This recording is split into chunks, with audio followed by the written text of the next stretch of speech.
হযরতে Abdul Muttalib হুজুরের ঘরের মধ্যে যখন ওই আব্রাহা বাদশার পাঠানো পিয়ন বা দূতটা যখন প্রবেশ করে, প্রবেশ করার সাথে সাথে আমার রাসূলুল্লাহ দাদার মুখের দিকে যখন নজর পড়ে, রাসূলুল্লাহ দাদা আব্দুল মুত্তালিবের কপালে যে নূরে মুহাম্মদ তখন রয়েছে, ওই নূরের চমকেতে ওই পিয়ন তখন অজ্ঞান হয়ে পড়ে গেছে। কিছুক্ষণ পরে হুঁশ ফিরেছে, হুঁশ ফিরার পরে আবার যখন কপালের দিকে তাকিয়েছে, নিজেকে কন্ট্রোল করতে পারেনি।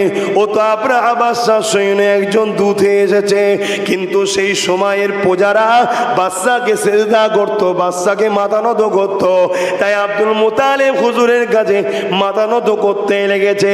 কিন্তু আমার রাসূলুল্লাহ দাদা কি বলেছিল?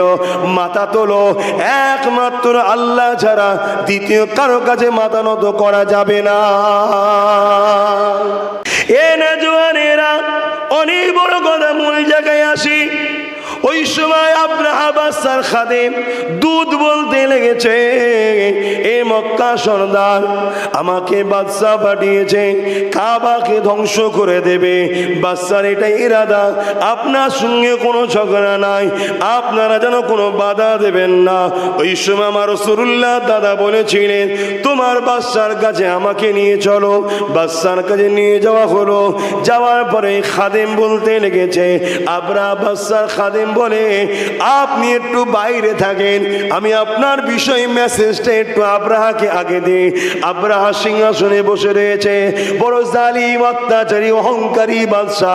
যখন তার কাছে তার খাদেম গিয়ে বলতে লেগেছে, মক্কা সরদারকে সাথে নিয়ে এসেছি, তবে আপনাকে সতর্ক করে দিচ্ছি, তিনার সঙ্গে বড় আদবের সঙ্গে কথা বলবে, কেন তিনি সাধারণ মানুষ নয়। তিনাকে দেখার সাথে সাথে তিনার কপালে যে নূর একটা চমকাচ্ছে, আমি অজ্ঞান হয়ে গিয়েছিলাম। তিনি বড় শানওয়ালা মানুষ, তাই একটু আদবের সঙ্গে কথা বলবে। এই যে আব্রাহার খাদেম অন্যজনের তারিফ করছে, এতে আব্রাহা বন্যী অহংকারী, সে বড় রেগে গেল। রেগে গিয়ে বলতে লেগেছে, ডাকো তো কাকে নিয়ে এসেছো। কিন্তু এইদিকে বড় চেয়ারে অহংকারের সঙ্গে আরো হেলান দিয়ে বসলো।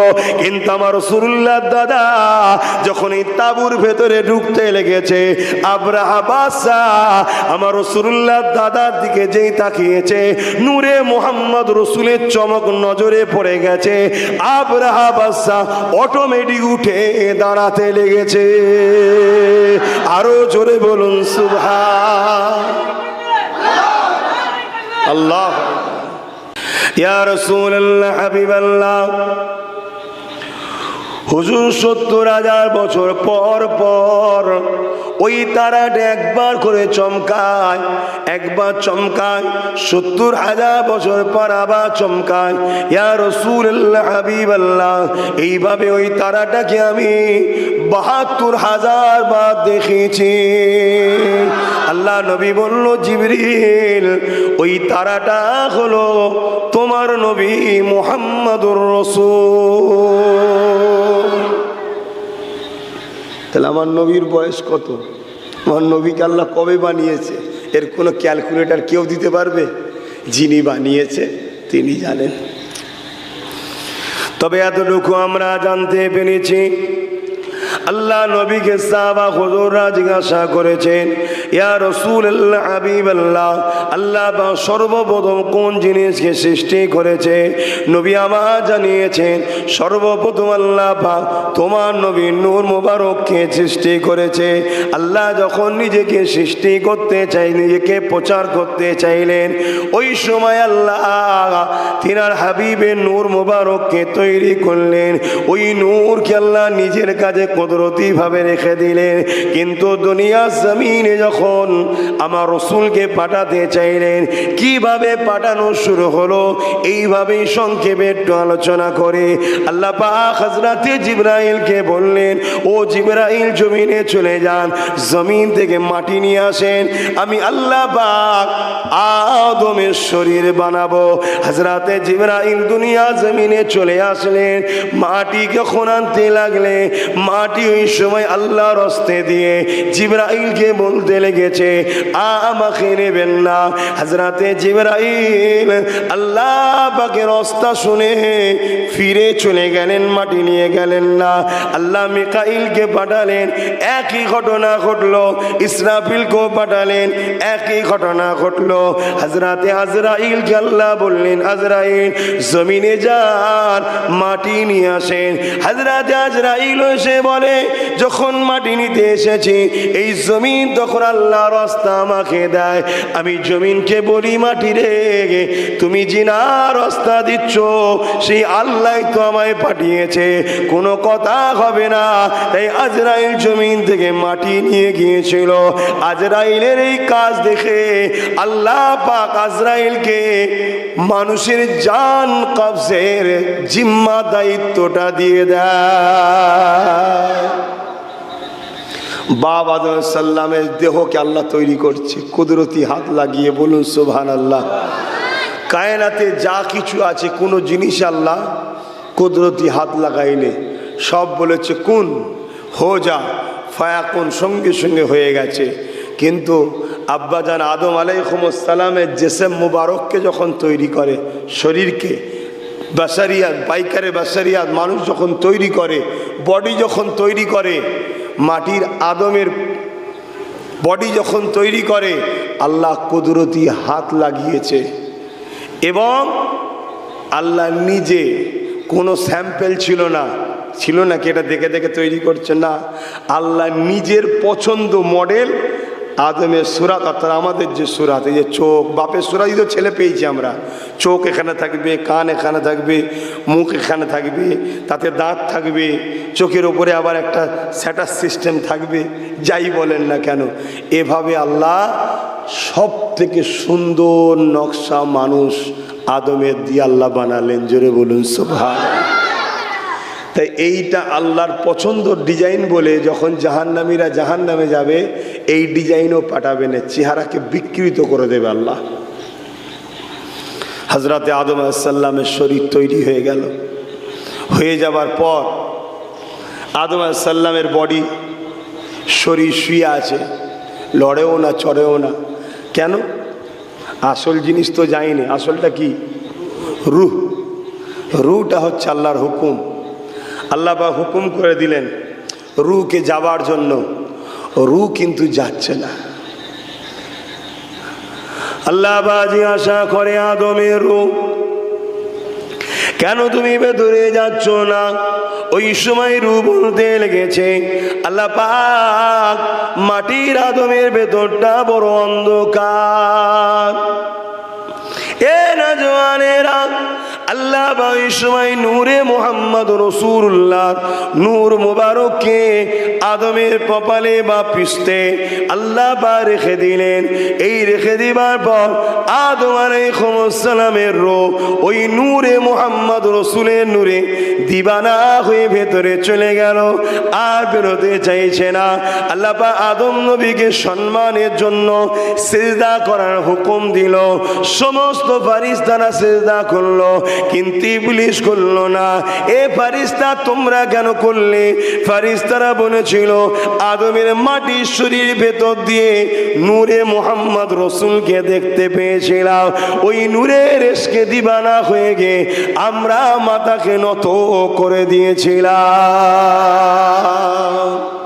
কিন্তু ইবলিসের চোখ ওই পর্যন্ত।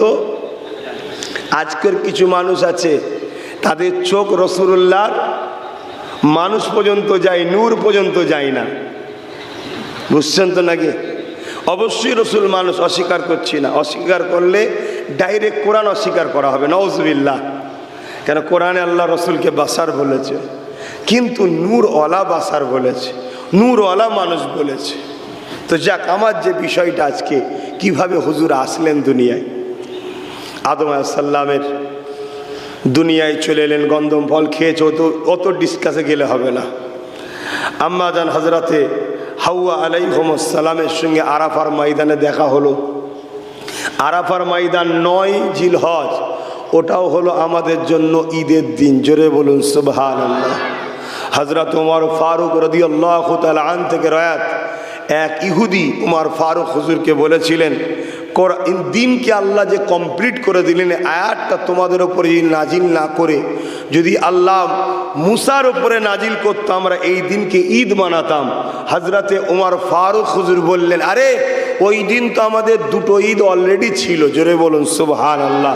কেন ওই দিন শুক্রবার ছিল ঈদ, আর একটা হলো আরাফার দিন। উমর ফারুক হুজুর বলছে ওটাও ঈদের দিন। জোরে বলুন সুবহানাল্লাহ।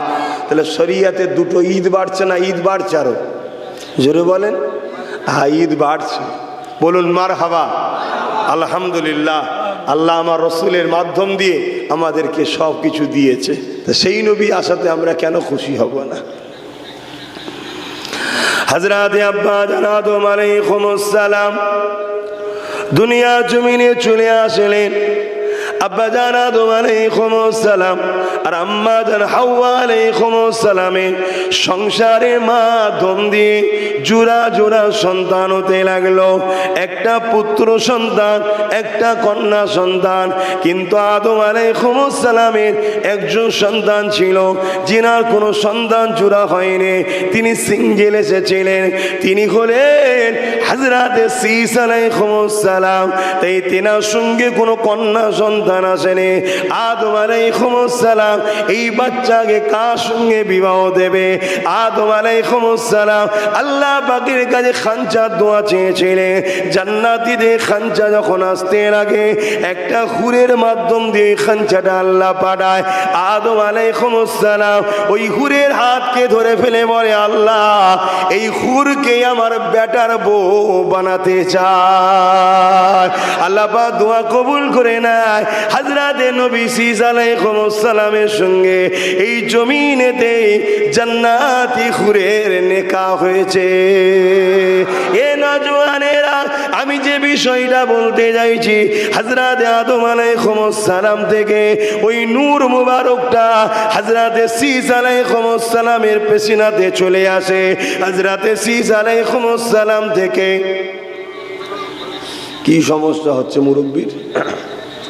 আরে বাবা সব খুঁজে নেবে খনি আছে, কিছু ভেতরে ফাঁকা টাকা আছে।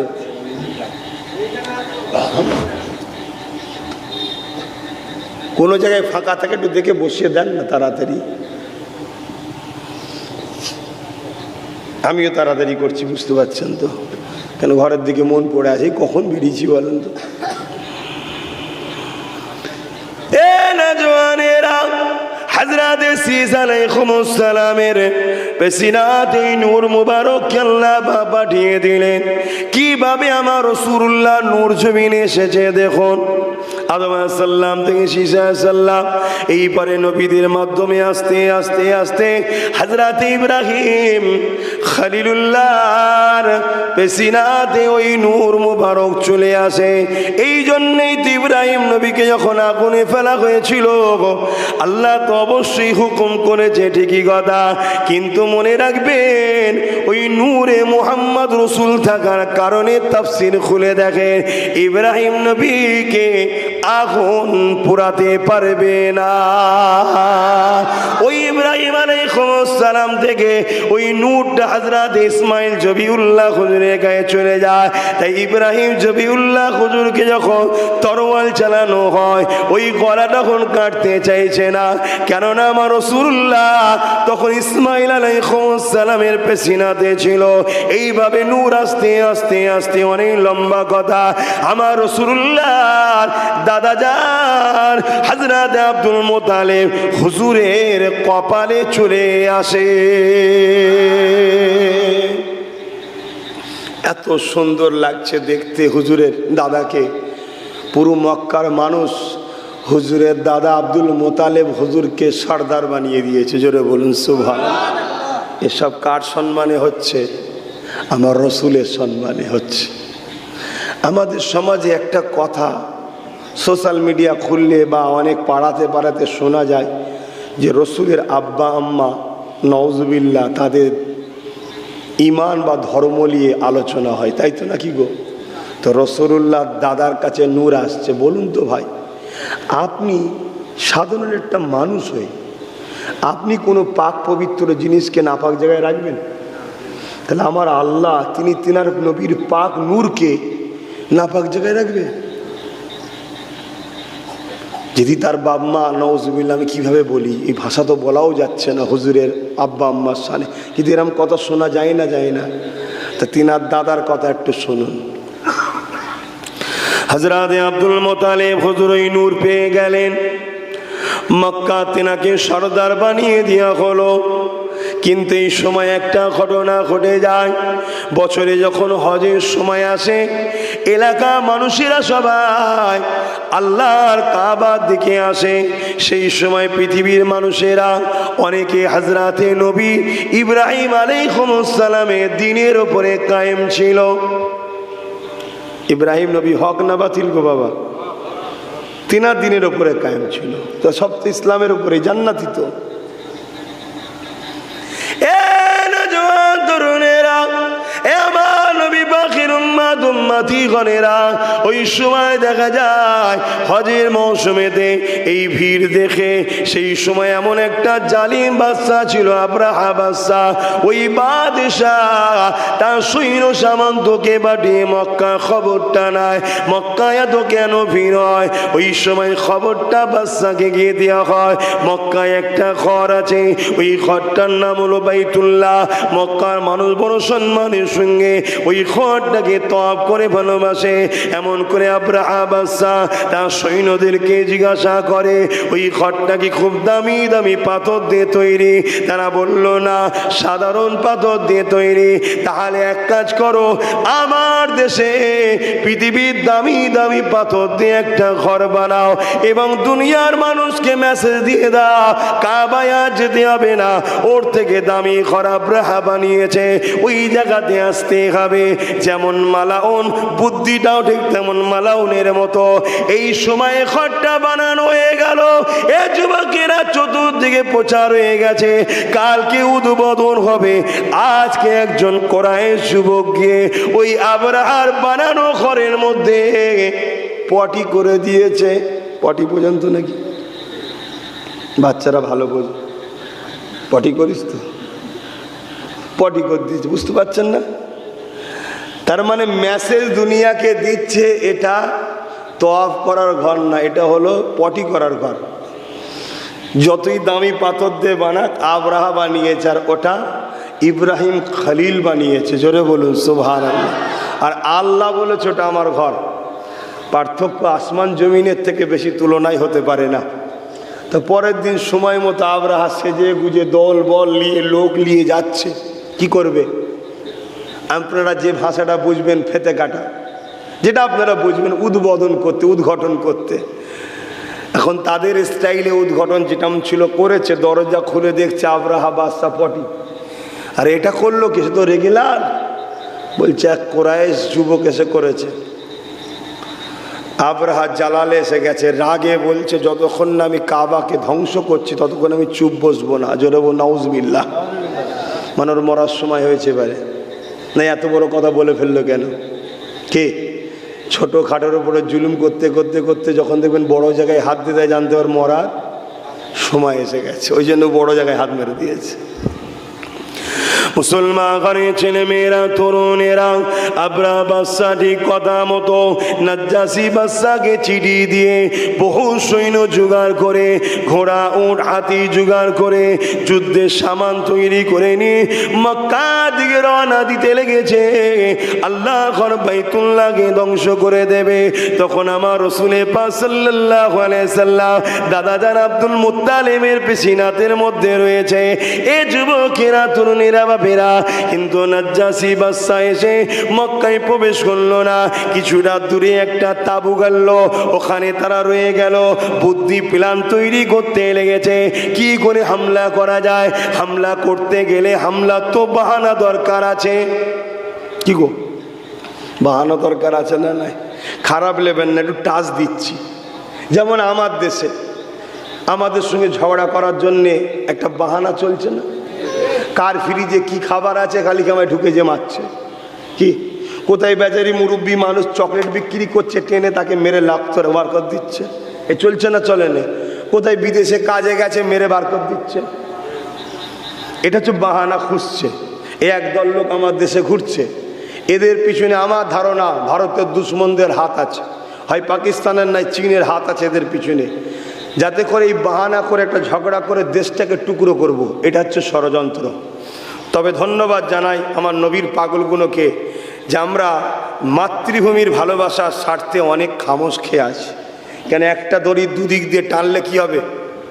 বীজখান দিয়ে দেশ ক্ষতি হয়ে যাবে, তাই আমরা ধৈর্য ধরে আছি।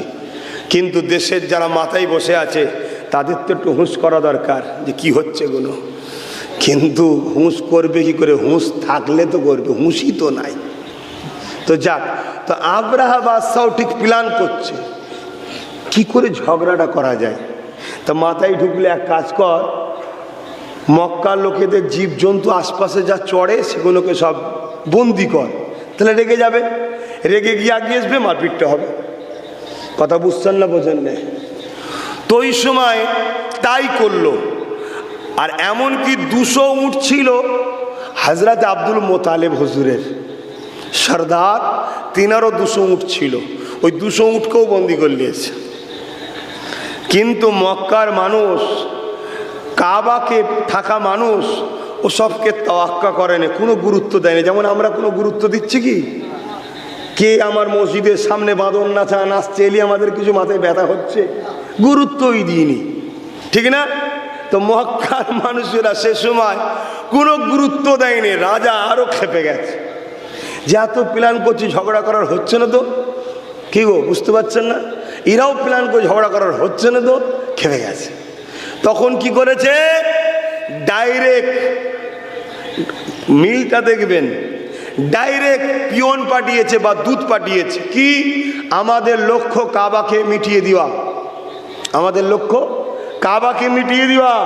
তোমরা চুপচাপ থাকবে, তাহলে কিছু বলবো না। আর আজকেও দেখুন ডাইরেক্ট বিল বার করতে চাইছে, ওয়াকফ সম্পত্তি লেলিয়া, আর কিছু করব না বলছে না, বলে না? কথা মাথায় ঢুকছে?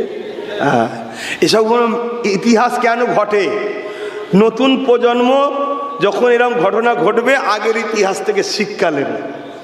এজন্যই তো আল্লাহ ঘটিয়েছে গুলো, এজন্যই তো ঘটেছে। অসুবিধা হচ্ছে তো ভাইরা আমার। যে পিয়ন এসেছে মক্কায় সরদারের কাছে খবর দেবে বলে, তো একজনকে জিজ্ঞেস করেছে, তিনি হযরত আব্দুল মোতালেবের কাছে পিয়নকে নিয়ে যাচ্ছে। হযরত আব্দুল মোতালেব হুজুরের ঘরের মধ্যে যখন ওই আব্রাহা বাদশার পাঠানো পিয়ন বা দূতটা যখন প্রবেশ করে, প্রবেশ করার সাথে সাথে আমার রাসূলুল্লাহ দাদার মুখের দিকে যখন নজর পড়ে, রাসূলুল্লাহ দাদা আব্দুল মোতালেবের কপালে যে নূরে মুহাম্মদ তখন রয়েছে, ওই নূরের চমকেতে ওই পিয়ন তখন অজ্ঞান হয়ে পড়ে গেছে।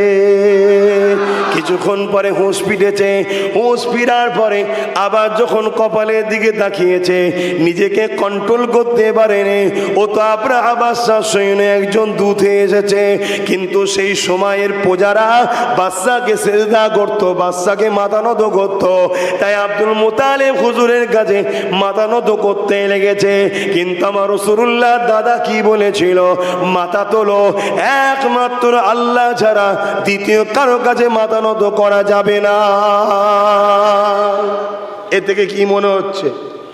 রাসূলুল্লাহ দাদা ইমানদার ছিল না ছিল না? কিছু মাথায় ঢুকছে? তাহলে আমাদেরকে একদল লোক ওই মোল্লা মৌলী সাহেবই শুনিয়ে শুনিয়ে রাসূলের বিরুদ্ধে করাচ্ছে না, করায়নি?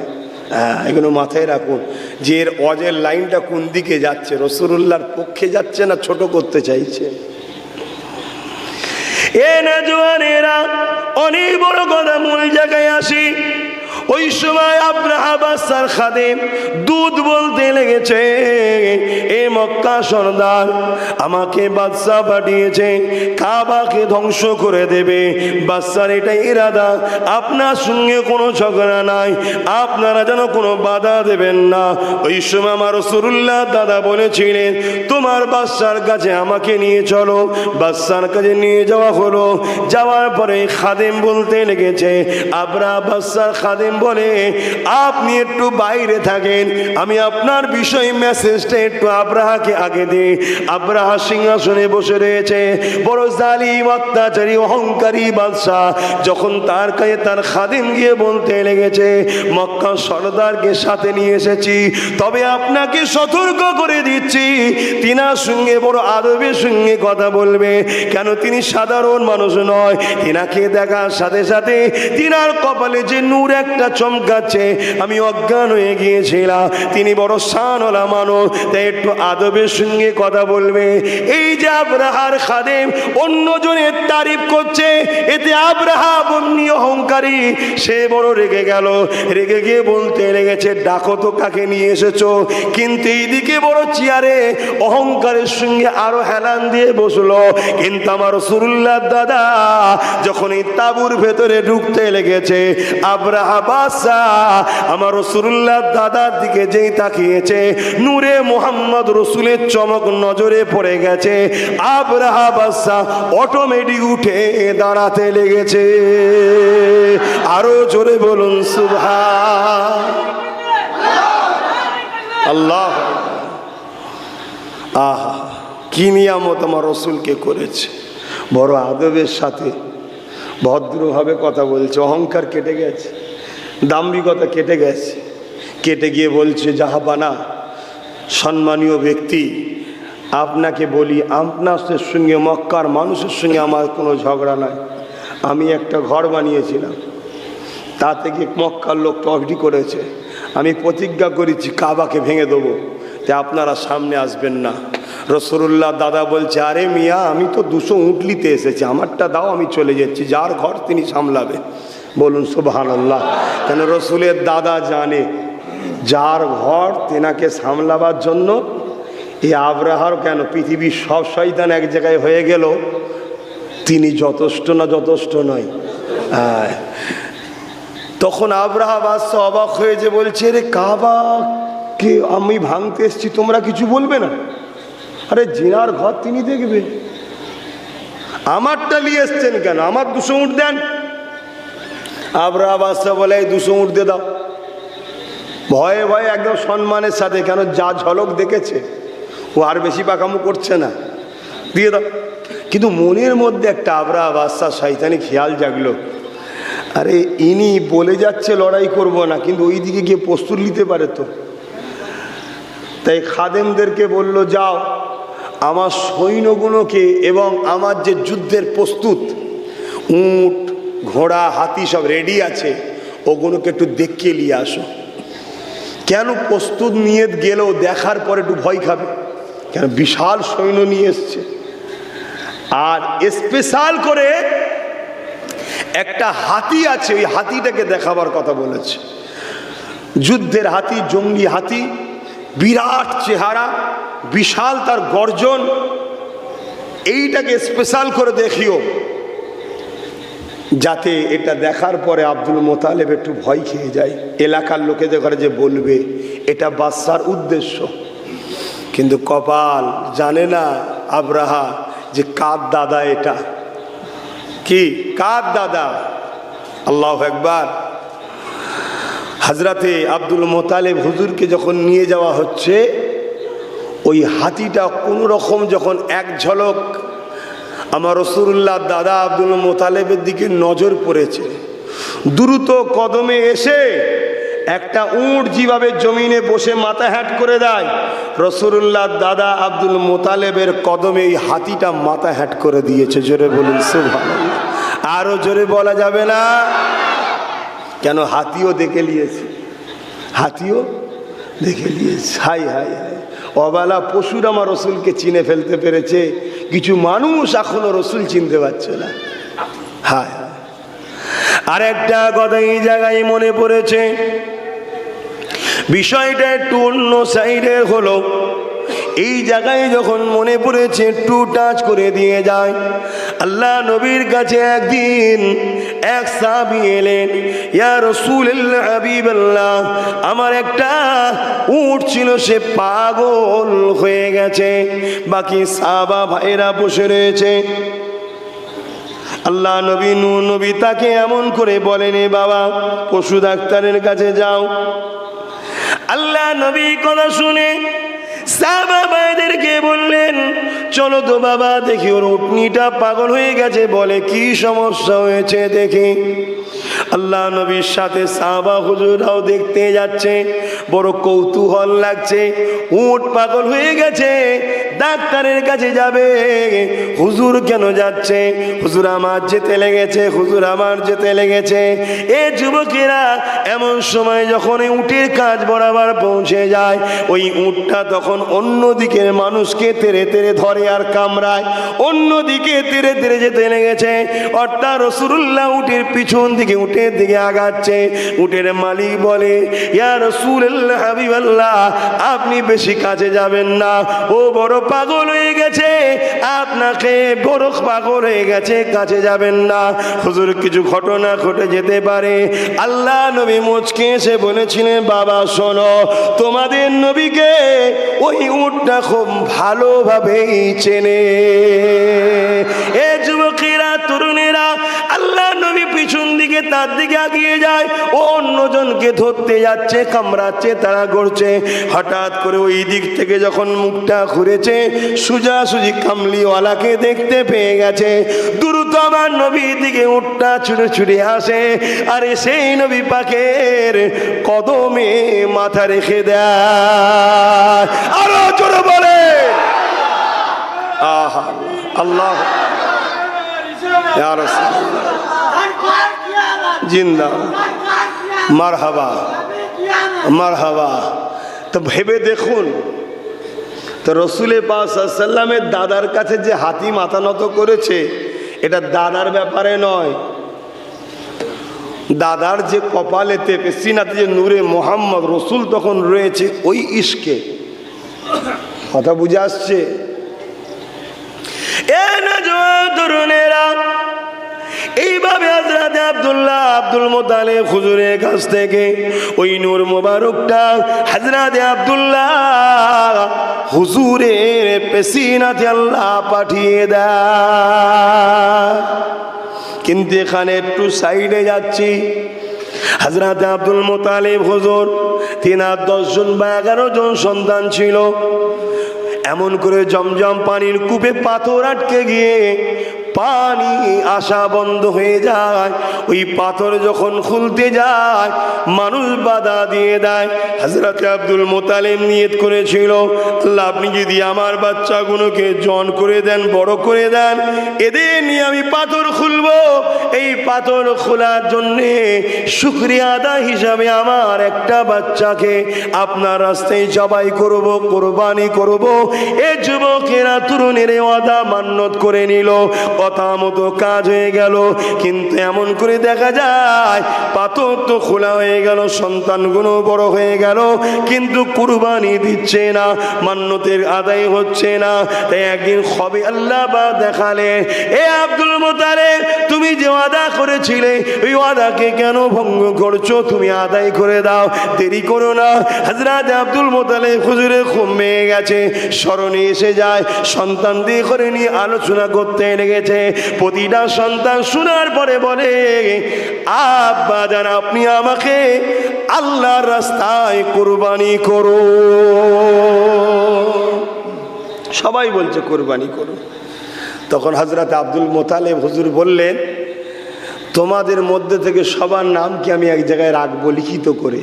তখনকার সময় যে সিস্টেম ছিল ভাই, পাথরে খোদাই করা হোক, কাগজি হোক, কি সিস্টেমে লিখে এক জায়গায় রেখেছে, তার মধ্যে থেকে যখনই নাম তুলেছে আর নাম উঠেছে হযরতে আব্দুল্লাহ, আমার রাসূলুল্লাহর আব্বা জানেন না। আর তখন ওই নূর হযরত আব্দুল মুত্তালিব থেকে অলরেডি আব্দুল্লাহ হুজুরের পেশিনাতে চলে গেছে। এই চলে যাওয়ার জন্য হযরত আব্দুল্লাহ হুজুরকে মক্কার মানুষ সবাই সম্মান করে, ভালোবাসে, নিজের ভাইয়েরাও ভালোবাসে। তাই ভাইয়ের নাম উঠাতে ভাইয়েরা খুশি নয়, যে আব্বা আপনি আবার একবার ট্রাই করুন, আমাদের ছোট ভাইকে কোরবানি দেওয়া যাবে না, আমরা ওকে সবাই ভালোবাসি, বলুন সুবহানাল্লাহ। আপনি আবার ট্রাই করুন। আবার ট্রাই করেছে, সেই আবদুল্লাহ হুজুরের নাম উঠেছে। 3 বার ট্রাই করেছে, আবদুল্লাহ হুজুরের নাম উঠেছে। সবাই পাড়া প্রতিবেশী বলছে, না আবদুল্লাহর মতো সুন্দর বাচ্চা যুবকটাকে কেন তুমি কোরবানি করবে, আরও ছেলে আছে, কাউকে একটা দিয়ে দাও। হযরত আব্দুল মোতালেব হুজুর বলে, না আল্লাহর ফয়সালা যখন 3 বার এসছে, আমি আবদুল্লাহকেই দেবো। এই কথা হতে হতে সন্তানদের মধ্যে কেউ পরামর্শ দিলেন, আব্বা এই বিষয়টা কোনো আলেমের কাছে পরামর্শ করা যাক যে এর বিকল্প কিছু কোরবানি দিয়ে হক আদায় করা যাবে কিনা। সেই সময় তৌরাতের এক আলেমা ছিল, মহিলা আলেমা, তৌরাতের পণ্ডিত ছিল। তখন তো তৌরাতি কিতাব ছিল, ইঞ্জিল ছিল, জবুর ছিল, তখন তো কোরআন শরীফ আসেনি। কোরআন তো পেয়েছি কামলিওয়ালার ওসিলায়, তখন তো কামলিওয়ালা আব্বার পেশিনাতে রয়েছে। কথা বুঝে আসছে? তো সেই আলেমার কাছে যখন গেল হযরত আব্দুল মোতালেব হুজুর, তিনি ফতোয়া দিলেন কি, আপনাদের মক্কায় একটা মানুষ যদি মারা যায় বা খুন হয়ে যায়, মার্ডার হয়ে যায়, তার জন্য কি ফাইন করতে হয়, কত কি ফাইন দিতে হয়, বিনিময়ে কি দিতে হয়। হযরত আব্দুল মোতালেব হুজুর বললেন 10টা লাল উট দিতে হয়। আর মক্কায় সুরখ লাল উটের প্রচুর তখন ভ্যালু, 10টা দিতে হয়। ওই আলেমা ফতোয়া দিচ্ছে, আপনি একটা কাগজে হযরত আব্দুল্লাহ হুজুরের নাম লিখবেন, আর একটা কাগজে 10টা লাল সুরখ উটের নাম লিখবেন, লিখে ডালুন, তুলুন। যদি আব্দুল্লাহর নাম ওঠে তাহলে জানবেন আরও 10টা বাড়াবেন, তাহলে কটা হবে? 20টা। তারপরে আবার দিন 20টা উট আব্দুল্লাহ হুজুরের নাম। যদি আবার আব্দুল্লাহর নাম ওঠে তাহলে 30টা উট দেবেন, 30টা উট আব্দুল্লাহ হুজুরের নাম। আবার যদি ওঠে, এভাবে 10টা করে বাড়াবেন। এভাবে দিয়ে ট্রাই হচ্ছে। 50টায় আব্দুল্লাহ হুজুরের নাম, 60টায় আব্দুল্লাহ হুজুরের নাম, 80টা তো আব্দুল্লাহ হুজুরের নাম, 90টা তো আব্দুল্লাহ হুজুরের নাম। যখন 100টা উট আর আরেকটা যাই সিস্টেম ছিল, আমি আমার ভাষায় বুঝাবো, তবে বুঝতে পারবেন, কাগজে আব্দুল্লাহ হুজুরের নাম। ওই সময় যখন তুলেছে দেখছে 100 উটের নাম এসেছে, জোরে বলুন সুবহানাল্লাহ। কিন্তু উনি ইতমিনানে কলবের জন্যে আবার 100 উটের কাগজ আর আব্দুল্লাহ হুজুরের নামটা আবার দিয়েছে, দিয়ে আবার তুলেছে, দেখছে আবার 100 উট। আবার একবার করেছে, 3 বারও 100 উট। তখন তিনি শুকরিয়া আদায় করে আল্লাহকে সেজদা দিলেন, জোরে বলুন সুবহানাল্লাহ। হযরত আব্দুল্লাহ হুজুরের বিনিময়ে 100টা উটকে কুরবানি দিয়ে মান্নতের হক আদায় করে দিলেন। এ যুবকেরা, তরুণেরা, এ নবী পাকের প্রেমিকেরা, আজ আমরা বাড়িতে অনেকে অসুস্থ হলে এমন করে আমরা পশুকে জবাই করে মান্নত করি, জানের বিনিময়ে জান আল্লাহ ফিরিয়ে দেন, এই আশায় আমরা করে থাকি। এ নবী পাকের তরুণীরা, যুবকেরা, হযরত আব্দুল্লাহ হুজুর বড় হতে লেগেছে। বিবাহের জন্যে হযরত আব্দুল মোতালেব হুজুর আব্দে মুন্নাফের কন্যা আম্মা জান হযরত আমিনা হুজুরের সঙ্গে কথা পাঠাতে লেগেছে। ঠিক এমনই সময় এক তৌরাতের আলেমা মহিলা হযরত আব্দুল্লাহ হুজুরকে একদিন দেখতে পায়। ওই দেখতে পাওয়ার পরে বলেছিল, আপনি কি সেই আব্দুল্লাহ যিনার বিনিময়ে 100টা উটকে কোরবানি দেওয়া হয়েছিল? তখন তিনি বললেন, হ্যাঁ। ওই সময় আলেমা বলেছিল, আমি আপনাকে 200 লাল উট দেবো, কিন্তু একটা শর্ত হলো, আপনাকে আমাকে নিকাহ করতে হবে, বিয়ে করতে হবে। কেননা ওই আলেমা সে তার কিতাবে জ্ঞান তাকে জানিয়েছে আখিরি নবীর আব্বার বিনিময়ে 100 উটকে কুরবানি করা হবে। এবং আব্দুল্লাহ হুজুরের পেশিনাতে যে নূর ছিল ওই আলেমা তখন দেখেছিল। কিন্তু হযরত আব্দুল্লাহ হুজুর একটাই কথা বলেছিলেন, এই বিবাহের ব্যাপারে আমার গার্জিয়ান রয়েছে, তারা কথা বলবে। এ যুবকেরা, তোমরাও তোমাদের নেকার ব্যাপারে গার্জিয়ানের উপরে নির্ভর করো।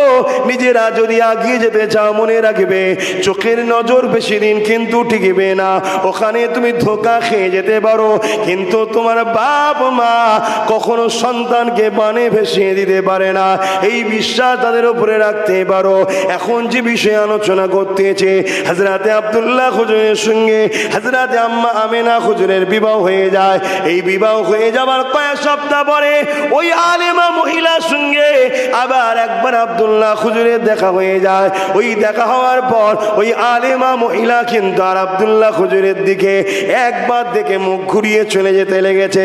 ওই সময় আব্দুল্লাহ হুজুর বলতে লেগেছে, এ আল্লাহ পাকের বান্দি রে, কিছুদিন আগে তো তুমি আমাকে 200 উট নেকার প্রস্তাব দিয়েছিলে, আজ আমার দিকে তাকিয়ে মুখ ঘুরিয়ে চলে যাচ্ছ কেন?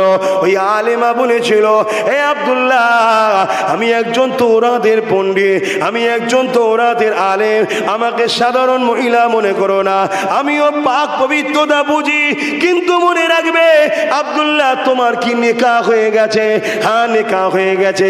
আব্দুল্লাহ, সেদিন তোমার কপালে যে নূর চমকেছিল আমার কিতাব প্রমাণ করেছিল তোমার কাছে আখেরি নবী রয়েছে, এই আখেরি নবীর মা হবার তামান্নায় আমি তোমাকে বিয়ের প্রস্তাব দিয়ে দিয়েছিলাম।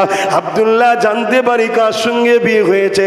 হযরতে আব্দুল্লাহ হুজুর বলে, আব্দে মুন্নাফের কন্যা আমেনার সঙ্গে। ওই মহিলা চোখ ভরা পানি নিয়ে বলে, মুবারক হোক আমেনাকে, যিনি সৈয়দুল মুরসালিনের মা হয়ে গেছে। আরো জোরে বলুন সুবহান। তা মুবারক তো আমাদের জন্য যারা সৈয়দুল মুরসালিনের উম্মত হয়েছে, জোরে বলুন সুবহানাল্লাহ। কি আমরা মুবারক নয়? আমরাও তো নসিবওয়ালা, সেই নবীর উম্মত হতে পেরেছি, কিন্তু উম্মতের তো কিছু দায়িত্ব আছে, একটু দায়িত্ব পালন করুন, কিছু তো দায়িত্ব পালন করুন। হ্যাঁ, নিজেদের উঠা বসা, কথাবার্তা, চাল চলন, স্টাইল একটু চেঞ্জ করুন। একদম বেজাতিদের মতো হয়ে যাচ্ছে, ইসলামের দুশ্মনদের মতো হয়ে যাচ্ছে আপনার স্টাইল, আপনার চাল চলন। আমার রাসূলের সুন্নতে করার চেষ্টা করেন, তবে তো নিজেকে উম্মত হিসাবে হক আদায় করলেন। দরুদ শরীফ আল্লাহুম্মা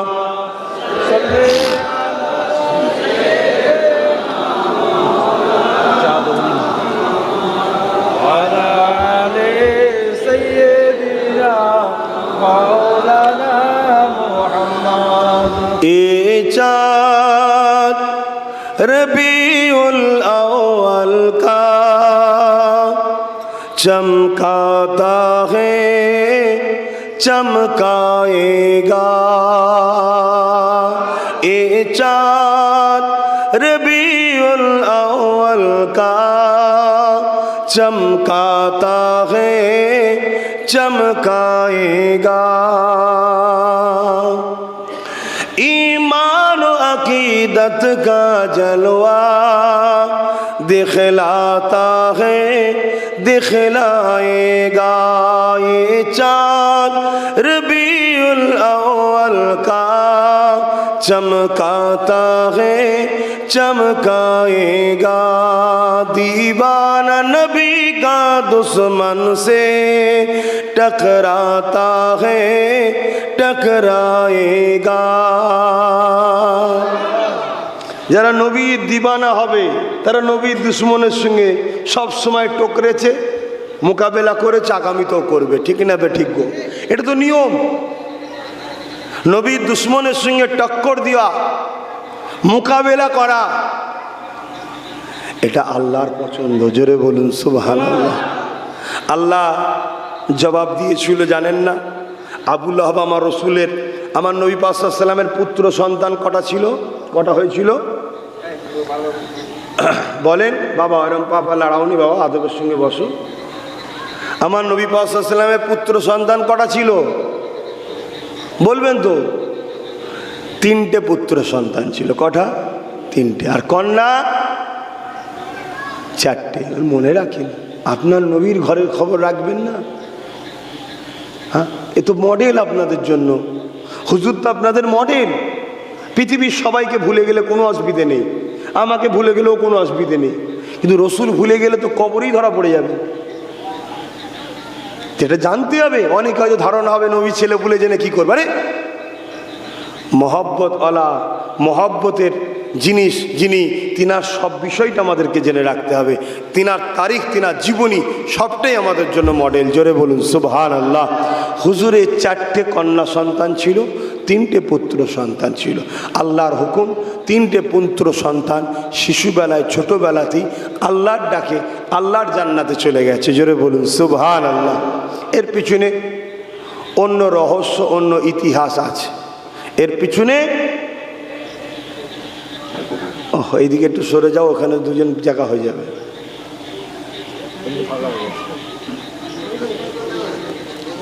আচ্ছা একটু সরে যাও, একটু সরে যাও না বাবা।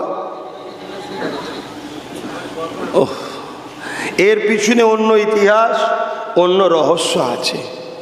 কিন্তু আমি যেটা আপনাদের কাছে বলতে চাইছি সেটা হলো এটাই, আমার রসুল পাক সাল্লাল্লাহু আলাইহি সাল্লামের 3টে সন্তান যখন ইন্তেকাল হয়ে যায়, আবু লাহাব কি বলেছিল রসুলকে? নির্বংশ বলেছিল। শুনছেন কি বলেছিল? নির্বংশ বলেছিল।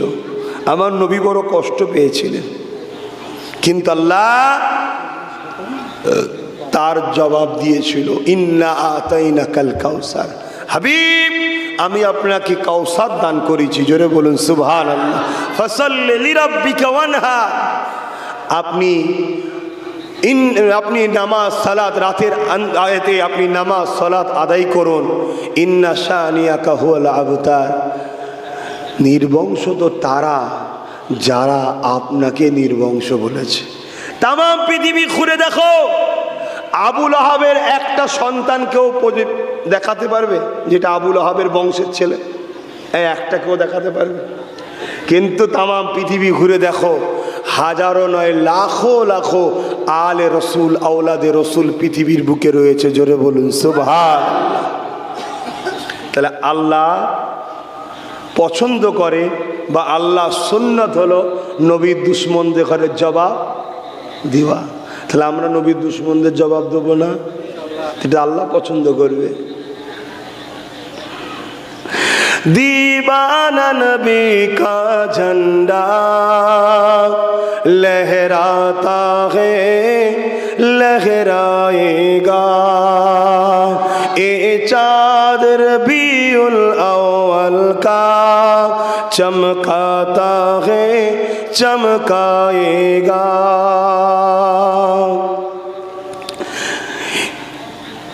जिब्रील के हाथों में परचम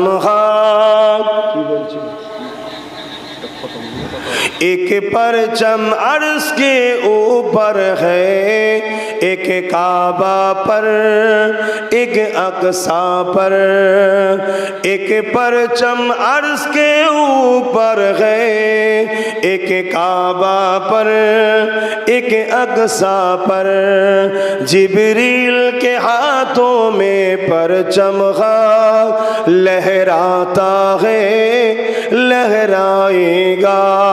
अल्लाहुम्मा सल्ली अला मौलाना मुहम्मद व अला आली मौलाना। আমার আব্বা জানেরা, তাহলে হযরত আব্দুল্লাহ হুজুরের পেশিনা থেকে ওই নূরে মুহাম্মদ সাল্লাল্লাহু আলাইহি সাল্লাম আম্মা জান আমেনা হুজুরের পবিত্র শরীর মুবারকে চলে আসে। জোরে বলুন সুবহানাল্লাহ। আম্মা জান আমেনা বলেন, মাস কয়েক মাস 3 থেকে 4 মাস আব্দুল্লাহর সঙ্গে সংসার করলাম। কাজের জন্য শাম দেশে আব্দুল্লাহ চলে গেল। ফিরার সময় মদিনা জমিনে হযরত আব্দুল্লাহ হুজুর ইন্তেকাল হয়ে গেল। এই খবর যখন মক্কা জমিনে আসে, দাদা বড় দুঃখ পেতে লাগলো। আমার রাসূলুল্লাহ দাদা আব্দুল মুতালিব বড় ব্যথা পেতে লাগলো। দাদি জানো ব্যথা পেতে লাগলো, সবাই ব্যথা পেয়েছে, কিন্তু আম্মা মেজান আমিনা হুজুর বড় ব্যথা পেতে লাগলেন, বড় কষ্ট পেতে লাগলেন। দিনের বেলা কান্নাকাটি করতে গেলে কেউ না কেউ সান্ত্বনা দিয়ে থামিয়ে দেয়। তাই রাতের আধারে আম্মা বড় রাজারি কাঁদাকাটি করে স্বামীর জন্যে। এ যুবকেরা, কিন্তু এই দেখো আমার আল্লাহ পাক এমন করে কাজ করে দিলেন, কি করলে প্রতিটা রাত্রিরে একজন করে নবী আলাইহিস সালাম এবং তিনার স্ত্রীদেরকে পাঠিয়ে দিয়ে আম্মা আমেনাকে মুবারকবাদ জানায় ও সান্ত্বনা দিতে লেগে যায়। এইভাবে আম্মা জানে রাত আসে দিন যায়, দিন আসে রাত যায়। এমন করে আম্মা জান আমিনা বলে আমার শরীরে খুশবু বাইর হতে লেগেছে, এলাকায় চর্চা শুরু হয়ে গেছে। আমিনা কোথা থেকে খুশবুটা পায়, এত খুশবু বাইর হয়। আম্মা জান হযরতে আমিনা হুজুরের এমন করে এই খবরটা চতুর্দিকে ছড়িয়ে যায়। হযরতে আব্দুল মুত্তালিব হুজুরের স্ত্রী একদিন আম্মা আমিনাকে জিজ্ঞাসা করে, মারে তুমি আতর কোথা দিয়ে পাও? আম্মা আমিনা বলেছিলেন, আম্মা আতর আমার নয়, এ আতর হলো আমার গর্ভে যিনি রয়েছে তিনার শরীরের খুশবু। এ যুবকেরা, তরুণেরা, 1 মাস 2 মাস 3 মাস যায়, তোমার আমি যখন মায়ের পেটে ছিলাম মার পেট বড় হতে লেগেছিল, কিন্তু আম্মা জান আমিনা বলে আমার 7 মাস 8 মাস কেটে যাচ্ছে, আমার পেট কখনো বড় হচ্ছে না এবং মায়েদের চলতেও বড় কষ্ট হয়। কেন? বাচ্চা বড় হলে চাপ লাগে, ভারী হয়, ব্যথা যন্ত্রণা সবই হয়। আম্মা আমিনা বলেন কিছুই হয় না এবং কোনো ভারী অনুভব করতে পারি না। ও আম্মা আমিনা, কি করে আপনি ভারী অনুভব করবেন? কেননা আপনার গর্ভে তো নূরওয়ালা নূর ছিল। আরো জোরে বলুন সুবহান।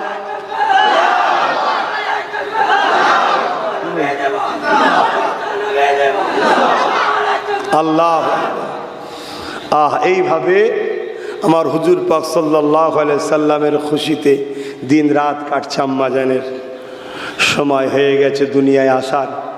আজ থেকে 570 খ্রিস্টাব্দে 12ই রবিউল আউয়াল সোমবার শবে সাদেকের সময়, এই মাসের 12ই রবিউল আউয়াল সোমবার শবে সাদেকের সময় দোনো জাহানের সুলতান নবীদের নবী আহমদ মুস্তফা মোহাম্মদ মুস্তফা সাল্লাল্লাহু আলাইহি সাল্লাম তিনি দুনিয়ায় তাশরীফ এনেছিলেন। জোরে বলুন সুবহান। আম্মা জান হযরতে আমিনা হুজুর বলছেন, আমার ঘর আলোকিত হয়েছে, মাগরিব থেকে মাশরিক পর্যন্ত আলোকিত হয়েছে। হযরতে জালালউদ্দিন সুয়ুতি খাসাসুল কুবরার মধ্যেও লিখছে পুরো পৃথিবী আলোকিত হয়ে গিয়েছিল। জোরে বলুন সুবহানাল্লাহ। শুধু এই জায়গায় নয়, আমার নবী পাক সাল্লাল্লাহু আলাইহি ওয়াসাল্লাম এমন করে যখন হযরতে দুদমা হালিমা হুজুরের ঘরে ছিলেন, তরুণেরা, আমাদের সমাজে আর একটা মেসেজ শোনা যায়, 40 বছর আগে নাকি আমার নবী ছিল না। বলুন নাউজুবিল্লাহ। কিন্তু আপনাদের সাধারণ জ্ঞানকে জিজ্ঞাসা করি, মুজিজা কাদের দ্বারা হয়? জোরে বলুন। হযরত ঈসা আলাইহিস সালাম পাখি তৈরি করে তার গায়ে হাত বুলিয়ে দিচ্ছে, পাখি উড়ে চলে যাচ্ছে। মরা মানুষের কবরের কাছে গিয়ে বলছে কুম বিইজনিল্লাহ, ওঠো আল্লাহর হুকুমে। মরা উঠে ঈসা নবীকে সালাম দিচ্ছে। হযরত দাউদ আলাইহিস সালাম লোহাতে হাত দিচ্ছে, লোহা নরম হয়ে যাচ্ছে, কোনো মেশিন লাগতো না, যেমন খুশি ডিজাইন করতো। হযরতে এমন করে দাউদ আলাইহিস সালামের মুজিজা এটা।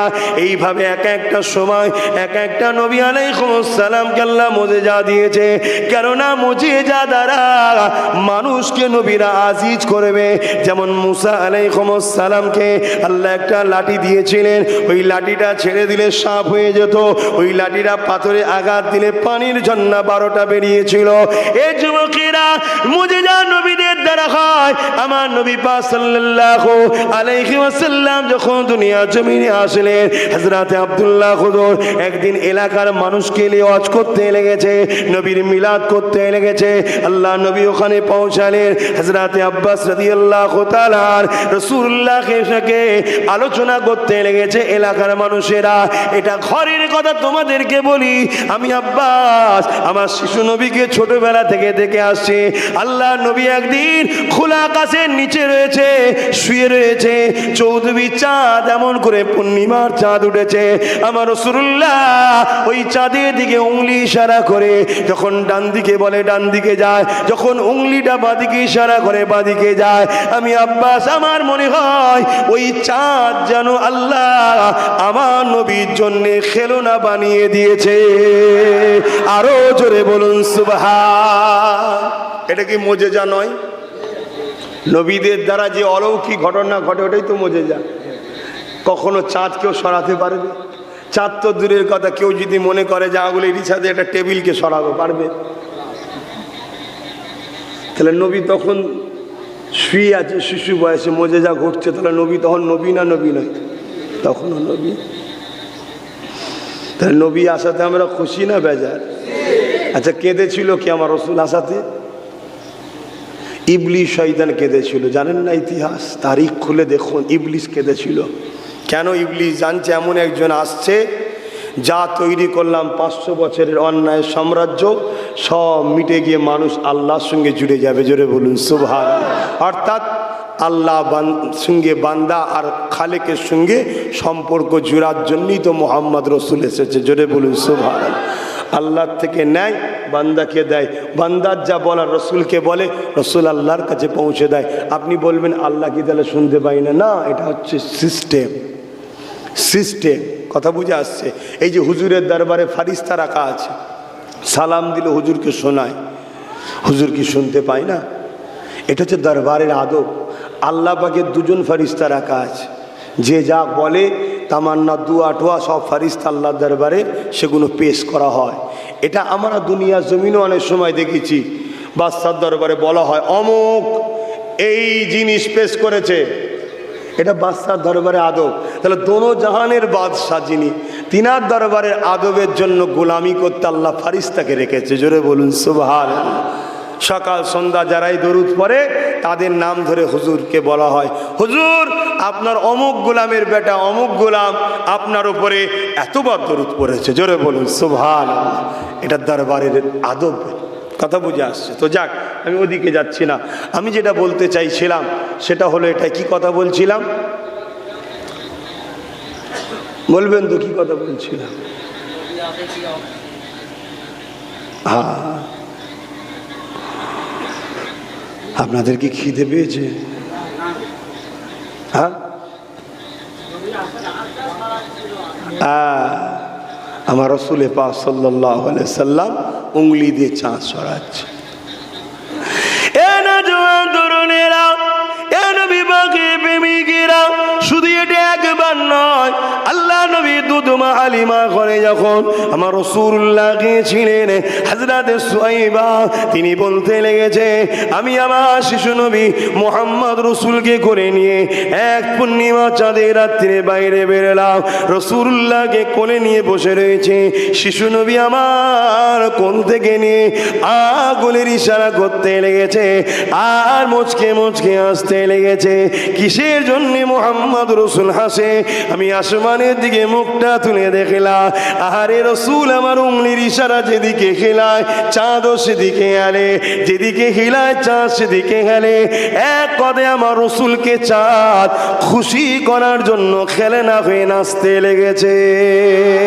এ যুবকেরা, তরুণেরা, বড় হয়ে তো নবী আমার দুনিয়ার জমিন থেকে দাঁড়িয়ে আসমানের চাঁদকে তো দুটুকরো করে দিয়েছে। শুধু দুটুকরো করেছে তা নয়, এক টুকরো হয়ে যে এক ফালি পাহাড়ের এই প্রান্তে দাঁড়িয়েছে আর এক ফালি ওই প্রান্তে গিয়ে দাঁড়িয়েছে। কিছু সময় নয়, অর্ধেক রাত পর্যন্ত এইভাবে দাঁড়িয়েছিল।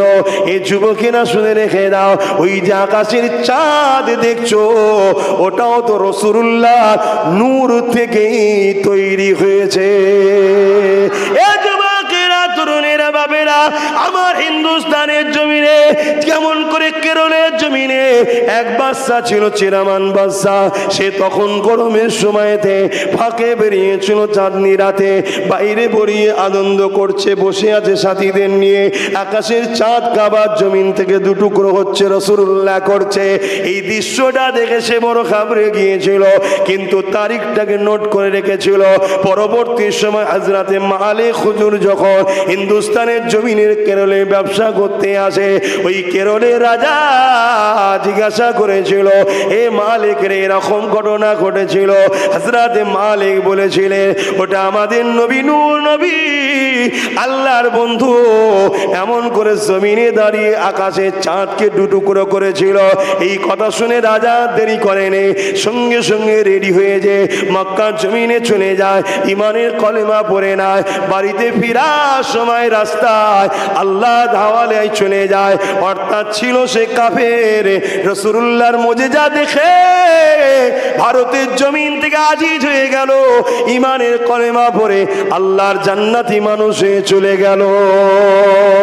এই জন্যে মুজিজা দেখানো হয়, এই জন্যে মুজিজা আল্লাহ নবীদেরকে দিয়েছে, যেটা দেখে মানুষ আজিজ হবে, অ্যাট্রাকশন হবে। এ যুবকেরা, তরুণেরা, আমার নবী সাল্লাল্লাহু আলাইহি ওয়াসাল্লাম দুনিয়ার জমিনে এসেছে, নবী হয়ে এসেছে। তার আগেও নবী ছিল, যখন কিছুই ছিল না তখনও নবী ছিল।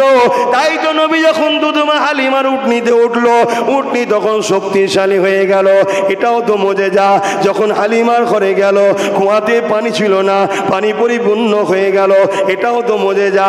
যখন বকরির দুধের বাটে দুধ ছিল না, রাসূলুল্লাহ পৌঁছালো, দুধ ভর্তি হয়ে গেল, এটাও তো মুজিজা।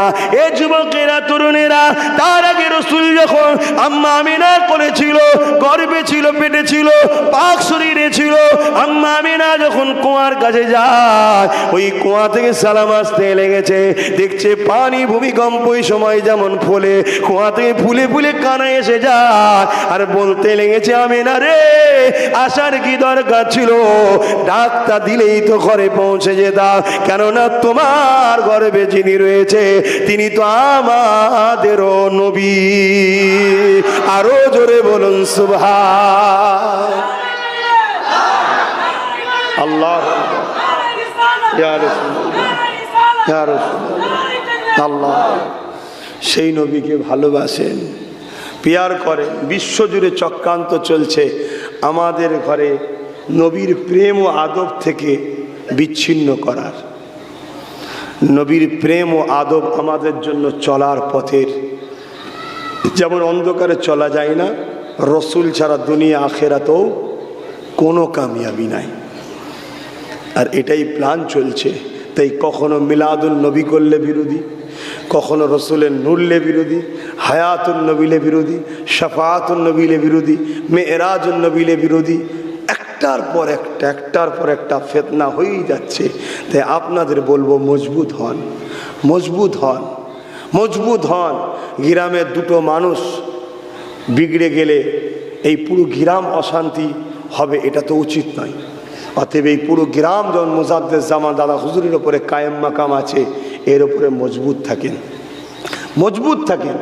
না হয় কী হবে, কে কোথা থেকে এসে এমন কিছু ঘোটালা গণ্ডগোল করে দিয়ে যাবে, দেখা যাবে গ্রামে একটা ফিতনা তৈরি হয়ে গেল। তাই নিজেদের মধ্যে একতা রাখুন। রসুল পাক সাল্লাল্লাহু আলাইহি সাল্লামের রেখে যাওয়া যে আদর্শ, যে দিন, এবং সাহাবা হুজুররা নবীকে যেভাবে মেনেছে সেইভাবে মানার চেষ্টা করুন। আপনারা আম মানুষ, আপনাদের জন্য সবথেকে উত্তম হলো, আল্লাহ নবী বলেছেন মুজাদ্দেদ আসবে, তাই দাদা হুজুর পীর কেবলা হলেন মুজাদ্দেদ, তিনাকে ফলো করুন। আমার কথাবার্তারা ভাষাতে যদি আঘাত লাগে তো আলাদা বিষয়, দূরে থাকুন, কিন্তু দাদা হুজুর তো মুজাদ্দেদ, তিনাকে ফলো করুন। নিজেদের মধ্যে নতুন নতুন মত তৈরি করবেন না, তাহলে জানবেন এটা আমাদের জন্যই ধ্বংসের কারণ হবে। আজকে কি হচ্ছে, আজকে কি হচ্ছে, সব কেড়ে নিয়ে এখন বলছে ওয়াকফ বিলটাকে দিয়ে আমাদেরকে পুরো নিশ্চিহ্ন করে দেবার প্ল্যান চলছে। জানেন তো নাকি কেন্দ্রের সরকার একটা প্ল্যান তৈরি করেছে, তবে এখন স্থগিত আছে, কিন্তু এই স্থগিত থাকবে কি? আমি তো 4-5 বছর আগে থেকে বলছি বড় ভয়ঙ্কর দিন আসছে, ভয়ঙ্কর দিন আসছে। হায় হায় হায়, আল্লাহ আমাদেরকে হিদায়াত করুক। এটা কেন করতে চাইছি জানেন? আমাদের যে নিশানাগুলো আছে, মসজিদ হচ্ছে আমাদের পেহচান, মাদ্রাসা হচ্ছে আমাদের পেহচান, কবরস্থান আমাদের পেহচান। তা 1000 বছর, 700 বছর, 800 বছরের মসজিদ, কবরস্থান, মাদ্রাসা প্রমাণ করছে ভারতবর্ষে হাজার হাজার বছর ধরে মুসলমান আছে। এইগুলো সব নিয়ে প্রমোটিং করে বিক্রি করে নিশ্চিহ্ন করে দিয়ে বলবে তোমরা এসেছো পাকিস্তান থেকে, আফগান থেকে, বাংলাদেশ থেকে, তোমাদের কই কি আছে কেন? কথা কিছু মাথায় ঢুকছে?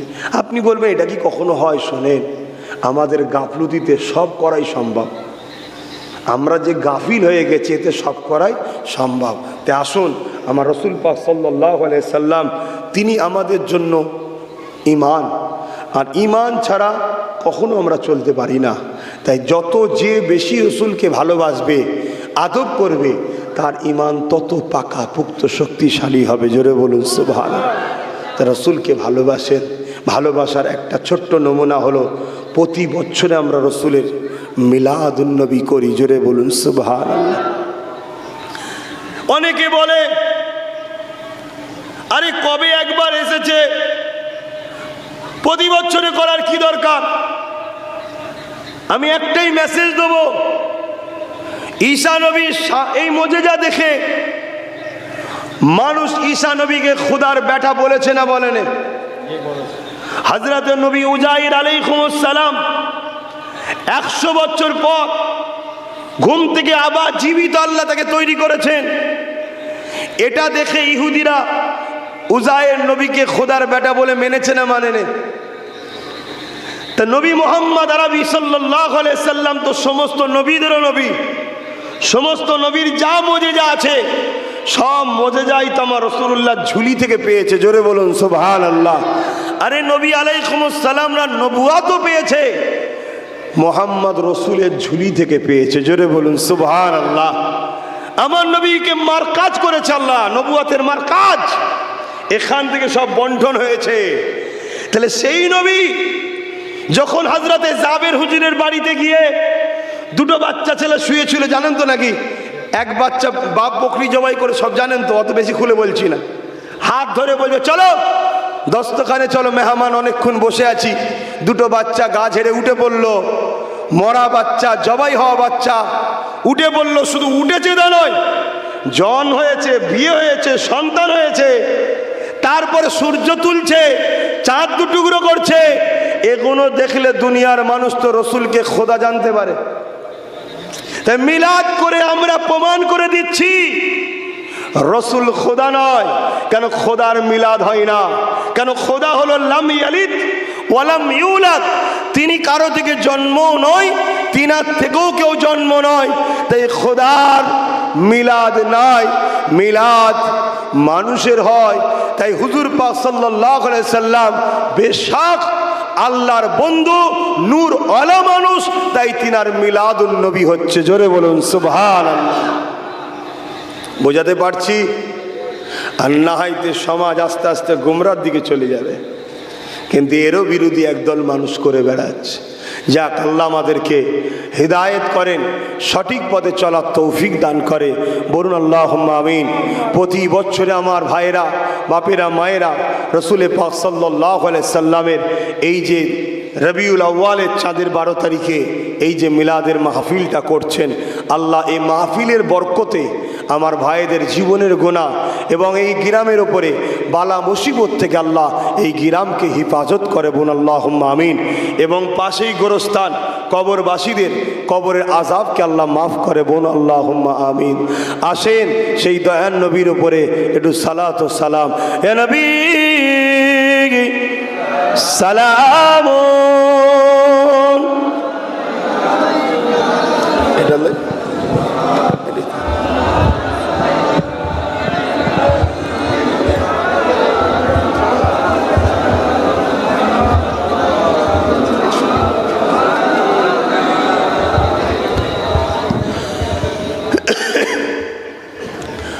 আমরা দরুদ বসে দিই, সালাম দাঁড়িয়ে দিই।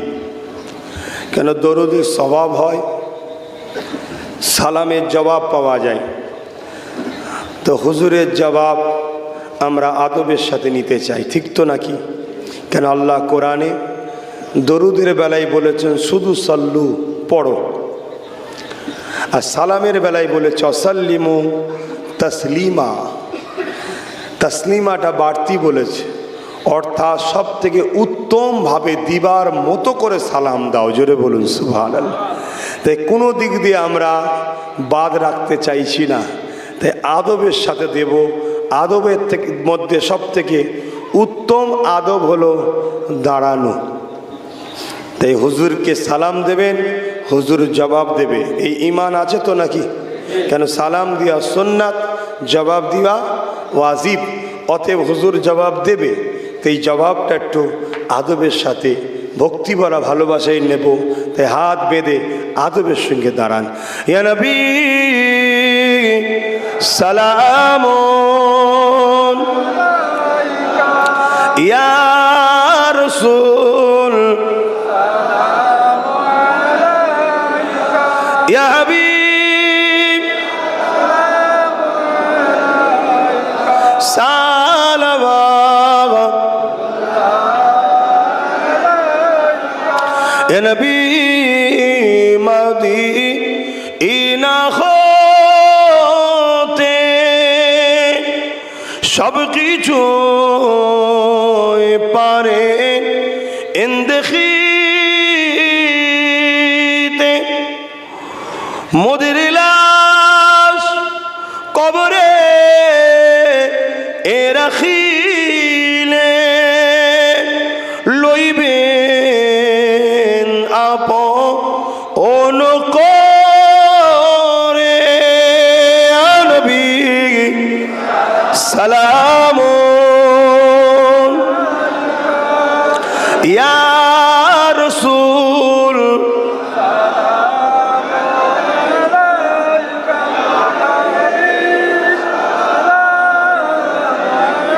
সালাওয়াতুল্লাহ।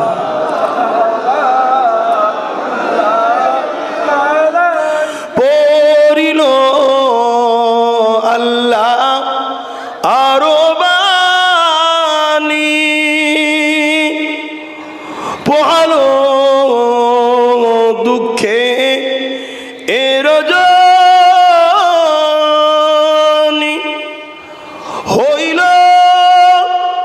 জগৎ অনুরানী, আমিনার নয় ও নির্মণি।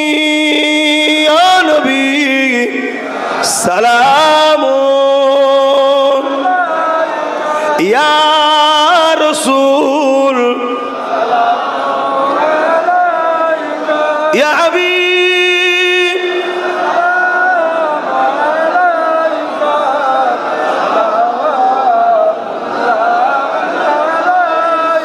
কঠিন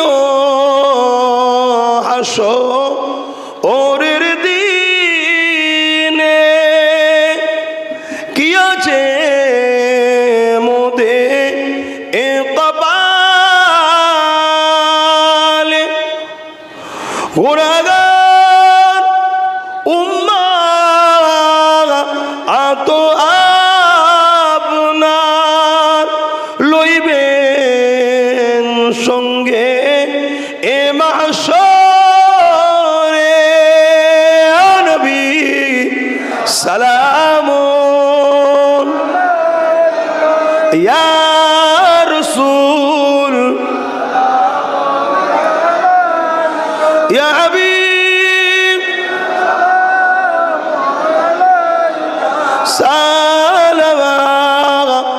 সালাওয়াতুল্লাহ।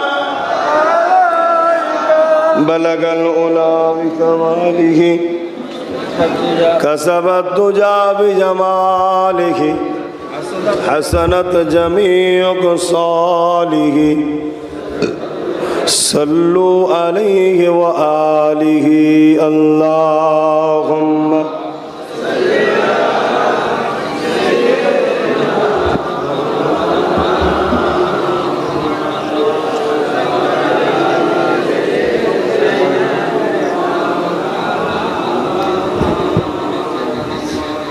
रहमत बरस रही है दरबार मुस्तफा में।